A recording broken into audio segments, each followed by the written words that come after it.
Salut! Moi, c'est Aurore, je sais tout. Et moi, Natacha, je ne sais pas. Et tous les mois, On te propose de partir à la découverte des animaux de la Bible. À toutes!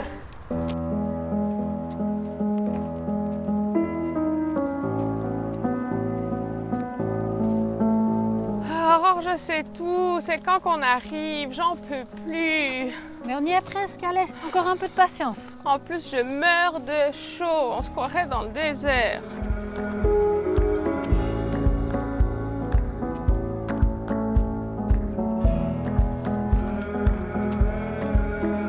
Et voilà, c'est parti, on va pouvoir s'installer pour la nuit. Oh non, mais c'est pas possible. J'en peux plus, moi. Bon, Natacha, je ne sais pas, tu vas quand même pas te plaindre pendant toute la vidéo. Bon. Allez, faut s'y mettre.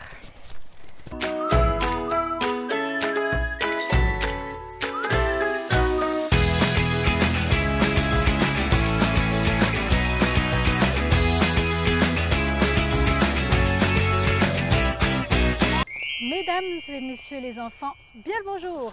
Aujourd'hui, nous nous retrouvons pour notre 7e épisode de la série intitulée Les animaux dans la Bible. Oh, est-ce qu'on aurait vraiment eu besoin de venir jusqu'ici pour faire cette vidéo? Alors Natacha, ce que je te propose, c'est que je vais te raconter une petite histoire qui peut-être te fera comprendre qu'il faut arrêter de te plaindre. Ok, mais d'abord je finis de m'installer. Allez, je vais t'aider. Merci. Ah, ça va mieux là. Et toi qui regardes cette vidéo, oui, toi, ce serait vraiment super si tu pouvais prendre quelques secondes pour remplir le formulaire qui se trouve en description ou via le QR code.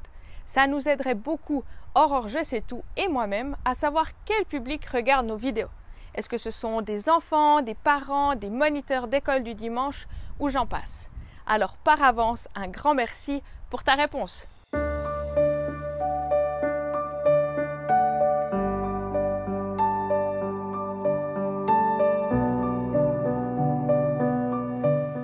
Alors les Israélites, ils vivaient en Égypte, mais comme esclaves.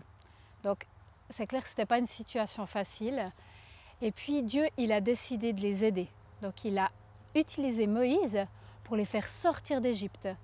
Et puis à un moment donné, ils ont passé à travers la mer Rouge. Tu sais que c'était ouvert. Ah oui, il est dingue cet épisode. Sauf qu'après, il n'y a que les Israélites qui sont passés, pas les Égyptiens. Et ils sont arrivés dans le désert. Dans le désert, il n'y avait pas grand-chose à manger. Mais Dieu, il a pourvu et il leur a donné de la manne et des cailles. Ah oui, mais ça me rappelle quelque chose ça. C'est ce qu'on a vu dans l'épisode 3, non? Oui, exactement. Ok. Sauf que les Israélites, la manne, les cailles, tous les jours, à bout d'un moment, ils en ont eu marre. Et ils ont commencé à se plaindre. Tu sais, un peu comme toi ce matin là. Oh bon, ça va. Ouais, sauf qu'ils sont tellement pleins que pour finir, Dieu, il a envoyé des serpents. Et puis qu'ils ont mordu les Israélites. Et il y a quand même beaucoup de gens qui sont morts. Mais c'est horrible. Mais t'inquiète, hein, l'histoire, elle s'arrête pas là. Ok, tu me rassures. Parce que quand il y a eu pas mal de gens qui sont morts, et en fait, les Israélites, ils ont commencé à se dire que ils réagissaient pas très bien. Donc ils sont allés vers Moïse pour lui demander de faire quelque chose. Et là, Moïse, il a prié et il a demandé quelque chose à Dieu. Il leur a demandé ça. Le Seigneur dit à Moïse, « Fabrique un serpent en métal et place-le en haut d'un poteau. Tous ceux qui ont été mordus et qui regarderont ce serpent resteront en vie. » Moïse a fabriqué un serpent de bronze et il le place en haut d'un poteau.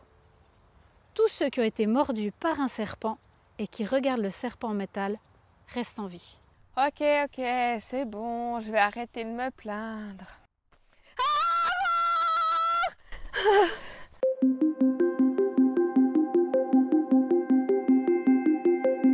Tu sais, Natacha, je ne sais pas.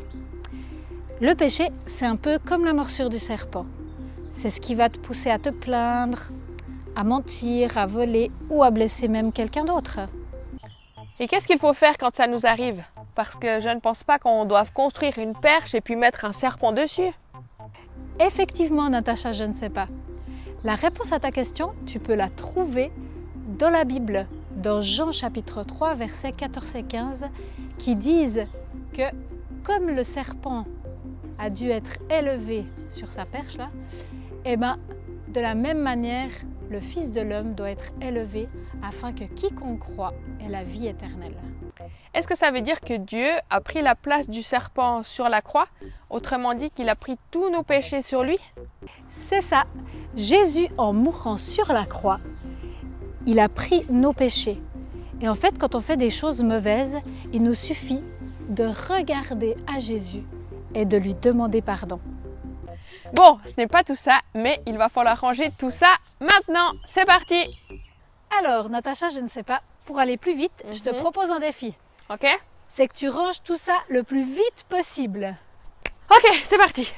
Et puis pour vous, à l'écran, ce que je vous propose, c'est de compter le nombre de fois que les serpents apparaissent sur votre écran.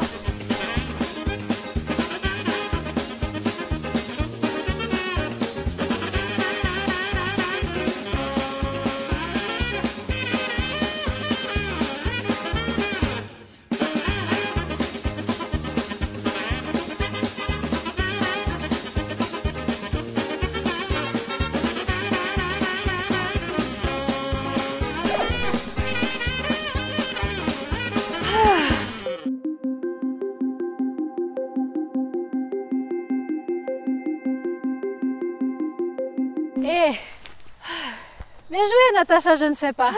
Merci. Belle efficacité. Ouais, bah ça aurait été plus vite si tu m'avais aidé. Hein. Bon, ce n'est pas tout ça, mais moi j'ai envie de me rappeler de l'histoire du jour et de l'importance de pouvoir regarder à Dieu, lui demander pardon. Et quoi de mieux que de faire tout ça en chantant.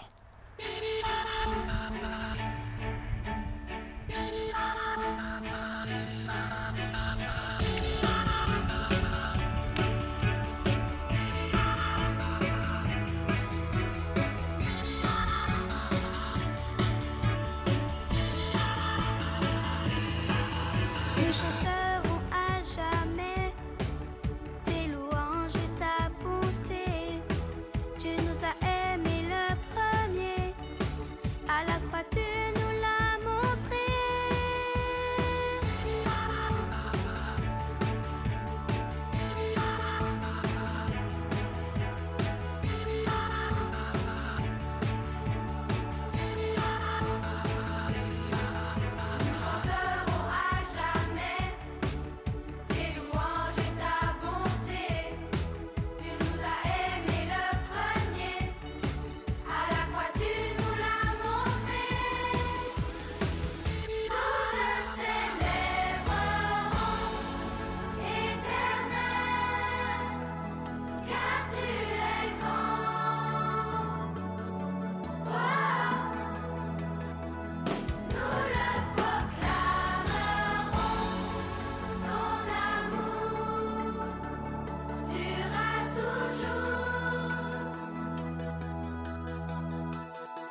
Sur ce, on te dit à la prochaine.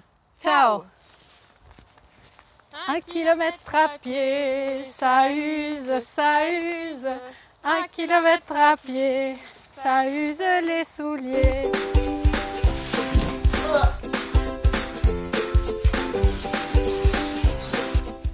que j'ai l'air stupide? Enfin non, je me vois pas, mais... Peut-être mieux pas. J'en ai marre. Oh. Aurore. Ah, elle fait un bêtisier celle-ci. Hein.